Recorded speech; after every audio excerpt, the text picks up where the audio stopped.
পাকিস্তান ভারত সীমান্তে সামরিক উত্তেজনার ফলে ভয় ও অনিশ্চয়তার কবলে পাকিস্তান শাসিত কাশ্মীরের পর্যটন খাত। নিরাপত্তা উদ্বেগ ও চলাচলের উপর নানা বিধিনিষেধ আরোপের ফলে নাটকীয়ভাবে কমেছে পর্যটকদের আগমন। ফলে অনিশ্চয়তার মুখে শত শত ব্যবসায়ী, যাদের প্রধান জীবন জীবিকা চলে পর্যটন খাতের উপর নির্ভর করে।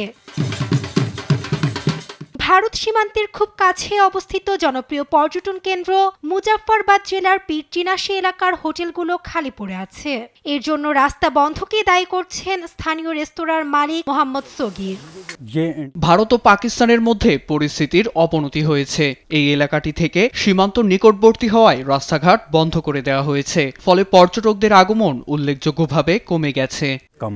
অথচ কয়েকদিন আগেও পাহাড় ঘেরা এ পর্যটন কেন্দ্র ছিল জনকোলাহলে পরিপূর্ণ। কিন্তু পেহেলগাম হামলার ঘটনায় বদলে গেছে পুরো পরিস্থিতি।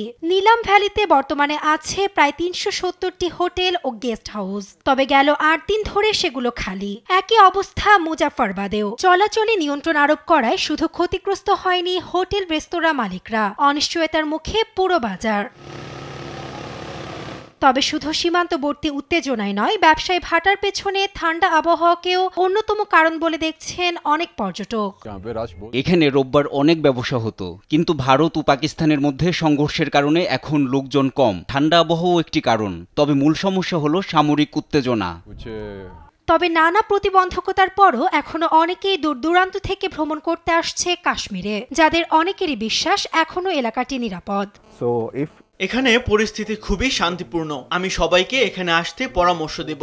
মানুষ কল্পনায় যা ভাবছে সেরকম কোনো পরিস্থিতি এখানে নেই। তবে জাতীয় নিরাপত্তাকে এ মুহূর্তে অগ্রাধিকারে রেখে পরিস্থিতি স্বাভাবিক হওয়া পর্যন্ত অপেক্ষা করতে রাজি পাকিস্তান শাসিত কাশ্মীরের অধিকাংশ ব্যবসায়ী। নাসরিন আক্তার, নিউজ ডেস্ক, দেশ টিভি।